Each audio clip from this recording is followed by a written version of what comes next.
Écoutez ici, car il y a une vérité à laquelle beaucoup de ceux qui nous regardent actuellement ne veulent peut-être pas y faire face. Peu importe si vous suivez une religion, si vous croyez en Dieu ou si vous pensez être spirituel.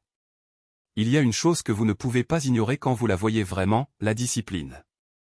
Cette vraie discipline, celle qui fait mal, qui se forge dans le feu des batailles, dans les luttes quotidiennes, dans les coups que donne la vie. Et je vais vous dire quelque chose qui pourrait en surprendre certains, voire en mettre certains mal à l'aise. Je n'ai jamais vu une discipline comme celle de certains combattants musulmans. Ce genre de foi inébranlable, cette conviction qui ne vacille pas, est différente. Il naît de la croyance, de l'acier, du sacrifice, de quelque chose de bien plus profond que n'importe quel entraînement. Écoute, j'ai vu beaucoup de choses dans cette vie. J'ai rencontré des millionnaires, des génies, des entrepreneurs, des artistes, des champions. J'ai vu beaucoup de talent, Dieu sait que je l'ai vu. Mais le talent ne m'impressionne plus. Tu sais ce qui m'impressionne? Contrôle. Engagement. Dévouement à un objectif. C'est pourquoi, lorsque je regarde certains de ces combattants musulmans, j'ai la gorge nouée. Pensez à Mike Tyson, aux années où il a trouvé sa foi. Ou le légendaire Muhammad Ali. Ce que je vois en eux n'est pas quelque chose qui peut être acheté ou enseigné. Ils se battent avec un objectif qui dépasse le ring. Je sais ce que certains pensent déjà, et, Steve, ce ne sont que des combattants. Que comprennent-ils à la vie? Si c'est ce que vous pensez, vous passez déjà à côté de l'essentiel. Ces gars ne combattent pas seulement un autre gars dans une arène. Ils se battent eux-mêmes. Contre vos peurs, vos désirs, vos égos. N'importe qui peut donner un coup de poing, mais se soumettre à son ego, laisser la foi guider ses décisions, maintenir un code moral dans un monde qui vous tente avec la gloire, l'argent, le pouvoir et les femmes, cela demande plus que du muscle. Cela demande de la foi. Cela demande de la discipline. Et je veux commencer par parler de ce type ici, Khabib. Oui, Khabib du Daghestan. Savez-vous pourquoi son nom a résonné dans le monde entier comme le tonnerre? Il n'est pas entré dans l'octogone pour faire un spectacle.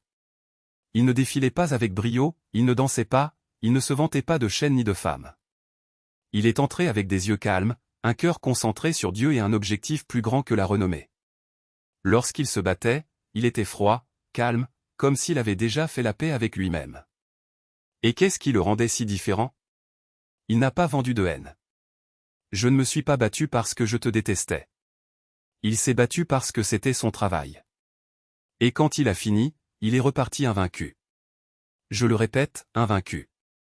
29 combats, 0 perte. Mais savez-vous ce qui était encore plus impressionnant que ce disque? La façon dont il a tout abandonné après le décès de son père, parce qu'il avait promis à sa mère qu'il arrêterait. Comprenez-vous le niveau de discipline que cela nécessite? Être au sommet du monde, être intouchable et dire « ça suffit, je tiens parole ». Ce n'est pas normal. Ce n'est pas une faiblesse. C'est une conviction. C'est un homme qui a compris quelque chose que beaucoup de gens ne comprennent pas, il n'est pas nécessaire de vivre éternellement pour être grand. Il vous suffit de vivre avec honneur. Et c'est l'islam en action. Ce n'est pas de la prédication, ce n'est pas de crier des versets. C'est vivre ce que l'on croit. Khabib l'a répété encore et encore, la discipline commence par la maîtrise de soi et l'obéissance à Dieu. Soumission à un objectif plus grand. Savez-vous combien d'hommes ne supportent même pas de se réveiller à 6 heures du matin? Et ce type a soumis son cœur, sa carrière, sa renommée à Dieu. C'est ça la force. Mais Khabib n'est pas seul. Parlons de Khamzat Chimaev, cette bête que le monde ne peut ignorer. Beaucoup de gens le regardent et disent « Bon sang, ce type est fou, trop agressif. » Et il l'est. Mais derrière le visage de la guerre, les cris, les chutes brutales, se cache l'une des philosophies les plus simples que j'ai jamais entendues, je ne crains aucun homme, je ne crains que Dieu. Cela peut sembler n'être que des mots, mais lorsqu'il entre dans la cage, il se bat comme quelqu'un qui y croit vraiment. Priez avant de vous battre. Après la victoire, il dit Alhamdoulilah, car il croit sincèrement que le résultat n'est pas entre ses mains. Il s'entraîne, mais Dieu décide.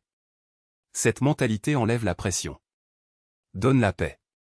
Car ce qui détruit la plupart des athlètes, ce ne sont pas les blessures ou les adversaires, c'est la peur. Peur de perdre, peur du jugement, peur de l'échec. Ces combattants musulmans, pour la plupart, n'ont pas cette peur. Ils s'entraînent, partent au combat, font ce qu'ils se sont préparés à faire et laissent le reste à Dieu. Et je vous le dis, en tant que personne qui n'a découvert que tard dans sa vie comment la foi apporte la paix, ce niveau de soumission et la liberté. Maintenant, je dois parler de Tyson, car son parcours est une autre histoire. Il n'est pas né calme comme Khabib, ni humble de nature comme certains autres. C'était un pur chaos, une destruction sous forme de gants, le plus jeune champion poids lourd de l'histoire. Personne n'a frappé comme Mike à 20 ans. Il est venu de la douleur, de rien, sans père, sans direction, de la faim dans les rues. Lorsqu'il a remporté le titre mondial, il ne savait pas comment s'en sortir. La renommée l'a poursuivi, la luxure l'a dévoré, l'argent l'a consumé, les tentations l'ont englouti. Il vivait comme un roi, mais il était brisé intérieurement. Après la prison, après avoir presque tout perdu, il a retrouvé la foi. Et je vais vous dire une chose, cet homme n'a pas honte de pleurer quand il parle de Dieu. Il n'a pas honte de dire qu'il avait besoin de foi pour vaincre ses démons. Et c'est précisément cette humilité, cet abandon de force, qui est la vraie force. Tyson a dit quelque chose que je n'ai jamais oublié, le vieux Mike pouvait assommer n'importe qui. Mais le combat le plus dur que j'ai jamais affronté était contre moi-même. On n'apprend pas une telle vérité du succès. Apprenez de la défaite. Seul Dieu peut humilier une âme comme celle-ci et la relever. Et il y a Muhammad Ali. Mec, Ali n'était pas qu'un combattant. C'était un mouvement. Un homme qui a rendu le monde inconfortable. Il a refusé de céder à l'injustice, a refusé de vendre ses convictions. Il a perdu le titre mondial parce qu'il a dit non à une guerre à laquelle il ne croyait pas. Il a sacrifié le sommet de sa carrière juste pour garder la foi. Je me fiche du titre, a-t-il déclaré. J'ai Dieu. C'est un homme. Pas un faible, un courageux. Aujourd'hui, tout le monde aime Ali, met son poster au mur, mais il n'était pas de son côté quand l'Amérique le détestait. Il a gardé sa foi, s'est tenu aux côtés de son peuple, a défendu la vérité. Et il l'a fait avec feu, charisme et conviction. Personne ne disait la vérité comme Ali, car lorsqu'il parlait, ce n'était pas seulement une opinion. C'était la foi. Voici donc mon point. Ce sont des combattants, mais ce qui les rend grands, ce ne sont pas seulement les coups, les victoires. C'est une discipline ancrée dans la croyance. La foi les a rendus plus forts. L'islam les a rendus contrôlés. Et c'est exactement ce que beaucoup de gens ne comprennent pas. Ils pensent que l'islam n'est que des règles, qu'il est une prison, qu'il limite les gens. Non. Ce que fait l'islam, c'est aiguiser un homme. Cela donne un but. C'est transformer la discipline en liberté. Et si vous ne l'avez pas encore vu, c'est que vous n'y avez jamais vraiment regardé. Envoie ce qui est à toi. Et ce qui vous appartient n'est jamais suffisant. Maintenant, laissez-moi vous poser une question, combien de fois avez-vous vu un vrai homme sur le ring, mais à l'extérieur, un fantôme? Combien d'athlètes ont leur nom sur toutes les lèvres et leur âme vide? Pas ces gars-là. Ce ne sont pas seulement des musclés de la technique. Ce sont des hommes complets. Et cela dérange ceux qui ne savent mesurer la force qu'en laïque ou en nombre. Parce que la vérité est que la discipline islamique ne consiste pas à se priver, mais à se libérer. Il s'agit de se réveiller en sachant que chaque seconde est un prêt, que chaque coup de poing est une prière, que chaque défaite est une épreuve et chaque victoire, une miséricorde. Pensez-vous que Khabib s'entraîne dur juste pour gagner? Non. Il s'entraîne dur parce qu'il sait qu'un jour il devra rendre compte de la façon dont il a utilisé le corps que Dieu lui a donné. Et Tyson? Tyson ne s'est pas converti parce que l'islam était à la mode. Il s'est converti parce qu'il a compris qu'aucune ceinture ne comble le trou que seule la foi comble. Et voici le détail que la plupart ignorent, cette mentalité n'est pas exclusive aux combattants. C'est pour tout homme qui veut être plus qu'un spectateur de sa propre vie. Parce que la discipline sans la foi n'est qu'un corps en mouvement, mais la foi sans discipline n'est qu'un rêve paresseux. L'islam ne vous demande pas d'être parfait, il vous demande de vous efforcer d'être meilleur. Et ce combat, mon frère, est le seul qui en vaille la peine. Vous pouvez tout avoir, l'argent, la gloire, les femmes, le pouvoir, mais si vous n'avez pas un objectif clair, vous n'êtes qu'un esclave avec une montre chère. Ces hommes que vous voyez agenouillés dans l'octogone ne s'humilient pas. Ils se rappellent qui est réellement aux commandes. Et tu sais ce qui est le plus fou? La même société qui idolâtre ses combattants lorsqu'ils sont au sommet est la première à essayer de les enfermer lorsqu'ils refusent de jouer. Ah, mais pourquoi tu ne bois pas? Parce que je n'en ai pas besoin. Pourquoi tu ne fais pas la fête? Parce que j'ai quelque chose de mieux à faire. Pourquoi parles-tu autant de Dieu? Parce que je n'ai pas honte de ce qui me maintient debout. Ils ne comprennent pas que la vraie force ne réside pas dans ce que vous pouvez gérer, mais dans combien vous abandonnez. Et ces types abandonnent tout, sauf leur foi. Ils abandonnent l'ego, la vaine gloire, les tentations qui brisent les hommes les plus faibles. Et à la place, ils construisent quelque chose qu'aucun adversaire ne peut démolir, le caractère. Alors, si vous pensez encore que l'islam n'est qu'un ensemble de règles, vous n'avez rien compris. Parce que les règles sans but sont des chaînes, mais le but avec la foi sont des ailes. Et ces combattants? Ils volent. Ils volent bas, les pieds sur terre, mais ils volent. Parce que quand on sait que chaque souffle est un don, chaque combat est une leçon et que chaque jour est une chance de se rapprocher du Créateur, on n'a pas besoin de motivation extérieure. Vous n'avez pas besoin d'applaudissements. Vous n'avez besoin de la validation de personne. Vous n'avez besoin que de vous-même et de Dieu. Et c'est pourquoi, en fin de compte, ces hommes ne sont pas que des champions. Ils sont un rappel. Un rappel que la vraie victoire ne réside pas dans ce que vous accomplissez, mais dans ce que vous devenez. Et si vous ne comprenez toujours pas cela, c'est que vous n'y avez jamais vraiment regardé. Et c'est pourquoi, lorsque vous voyez un combattant comme Khabib ou Islam Makhachev entrer dans l'octogone, ce n'est pas seulement une question de technique dont vous êtes témoin. C'est une philosophie de vie.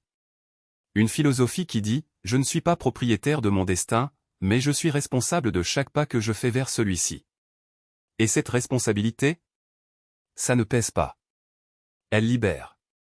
Parce que quand on arrête de porter le fardeau de devoir être parfait, de devoir tout contrôler, de devoir prouver quelque chose à quelqu'un, on respire enfin.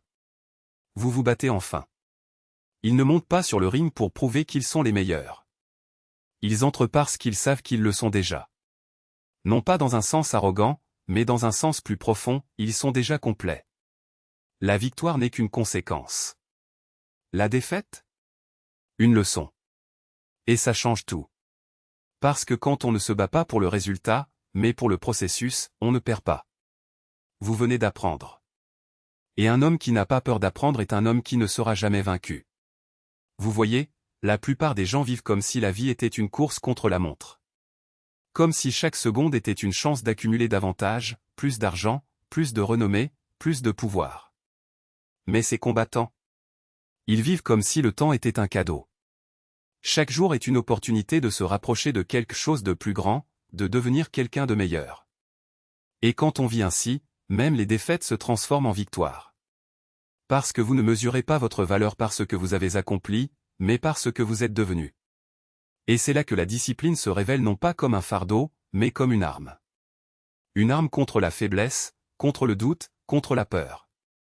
Parce que la discipline ne consiste pas seulement à se lever tôt pour s'entraîner. La discipline, c'est choisir de ne pas céder à la colère lorsque quelqu'un vous provoque. C'est choisir de ne pas abandonner alors que tout semble perdu. C'est choisir de croire alors que personne d'autre ne croit en vous. Et ça? C'est ce qui différencie les hommes des garçons. Les champions des rêveurs.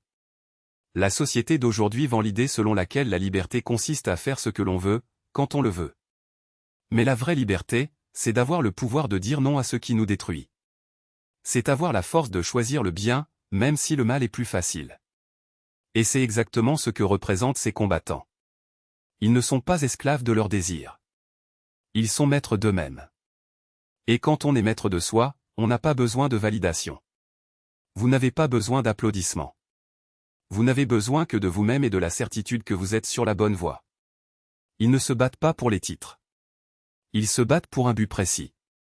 Et un homme qui a un but n'a pas besoin de motivation extérieure.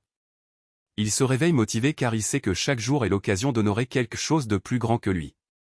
Et quand on vit ainsi, même les moments les plus difficiles deviennent sacrés. Parce que tu ne combats pas le monde. Vous vous battez pour le monde. Pour votre famille. Par ta foi. Pour vos valeurs. Et c'est pourquoi, en fin de compte, ces hommes ne sont pas que des combattants. Ils sont un miroir. Un miroir qui reflète ce que la plupart des gens ont peur de voir. La véritable force ne réside pas dans ce que l'on peut faire, mais dans ce que l'on peut arrêter de faire. La vraie victoire ne consiste pas à battre les autres, mais à se battre soi-même. Et qu'au final, le seul combat qui compte vraiment est celui que l'on mène en soi. Alors, Si vous pensez encore que la force n'est que du muscle, vous ne comprenez rien. La force est le contrôle. C'est de la patience. C'est la foi. Et ces hommes? Ils en ont à revendre. Et c'est pourquoi, lorsqu'ils entrent dans l'octogone, ce n'est pas seulement un combat que vous voyez. C'est une leçon. Une leçon sur ce que signifie vraiment être fort. Et si vous y prêtez attention, vous apprendrez peut-être quelque chose. Vous découvrirez peut-être que le plus grand combat de votre vie n'est pas contre qui que ce soit, mais contre vous-même. Et quelle est la plus grande victoire? C'est à ce moment-là que vous gagnez enfin.